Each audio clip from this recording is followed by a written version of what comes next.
So I started calling recruiters up. I said, I'm gonna go be a fucking Navy SEAL. And every recruiter, so there's a weight and height, so the weight and height limit to get in the military. And I was 6'1" and 297. And I had prior service, which was a big deal. So I called all these recruiters up, and all of them said, hey, how tall are you, blah, blah, blah, blah. They got into conversation to see if I was even qualified. And by the time I got to my weight, phone would hang up pretty much, like, hey, you know what, call somebody else, you know, try to get in the reserves. So I tried to get in the reserves. And I called this guy named Steven Salgio, recruiter, up. And he said, hey, come on in. He saw me, put me through the weight standard, all this other stuff. And to get into the class I had to lose 106 pounds in less than 3 months.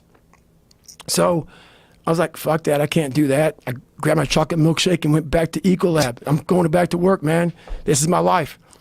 So in this job, you're looking for cockroaches, looking for rodents and stuff like that. And this next morning or this next night, I went to work and I don't like cockroaches too much.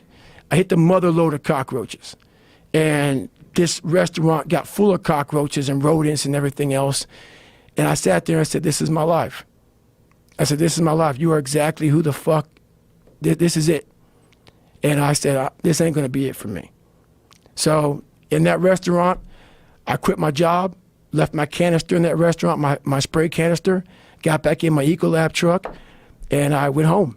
And I started working out like somebody, I became the most obsessed person on the planet Earth. And I was basically, I had to invent a guy that didn't exist.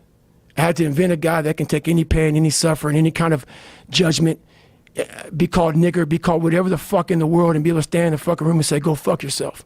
I had to build this callous mind, and I built it through suffering. I built it through downright fucking just crushing myself. If it was raining outside at 3 o'clock in the fucking morning, if it was snowing, the first instinct is don't go out there and do shit. My instinct was, we gotta fucking go out there. Anything that was fucking horrible in my life that I would normally say no, that was inhumane to most people, I had to go do it. And I started callousing my mind at this point in my life. And I lost the weight. I lost the weight and I went back to recruiter. I got into that class and I went through 3 Navy SEAL Hell Weeks in 1 year. Only guy to ever be in 3 Hell Weeks in 1 year, to my knowledge. The first one I didn't make it through, the next 2 I did.